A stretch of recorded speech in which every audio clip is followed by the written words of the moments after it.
നമ്മുടെ ജീവിതത്തിൽ എന്തെങ്കിലുമൊക്കെ ഇഷ്ടമുള്ള ഭക്ഷണം നമുക്കിഷ്ടമുള്ള പോലെ തയ്യാറാക്കി കഴിക്കുമ്പോൾ അതിൻ്റേതായിട്ടുള്ള ഒരു ഗുണവും സ്വാദും സത്തൊക്കെ ഉണ്ടാവും അല്ലേ?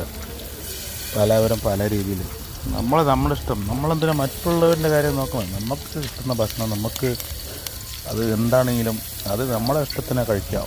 ഇതുപോലെ ശരി ഇങ്ങനെ വട്ടത്തിലിട്ട് മീനിനെ പൊരിച്ചെടുക്കണമെങ്കിൽ പെട്ടെന്ന് വേവുകയും ചെയ്യും, സിമ്പിളായിട്ട് നമുക്ക് മറിച്ചെടുക്കാനും കിട്ടും കേട്ടോ. ചിലർ പറയുന്നത് എങ്ങനെയാണിത് മറിച്ചെടുക്കുക, കൂടുതൽ ഓയിലൊക്കെ ഒഴിക്കുന്ന വേസ്റ്റാണ്. കുറച്ച് ആവശ്യത്തിന് ഈ കല്ലിൽ തന്നെ വന്ന് നിന്ന് വേണം, എന്നാലാണ് ഈ എണ്ണയോടുകൂടെ. അപ്പോൾ നല്ല രസമുണ്ട്. അപ്പോൾ അതിൽ കുറച്ച് എണ്ണ ഒഴിച്ചിട്ടുണ്ട്, ഞാൻ അത് കാണിച്ചു തരാം എങ്ങനെയാണ് ചെയ്യുന്നത് കാണിച്ചു തരാം കേട്ടോ.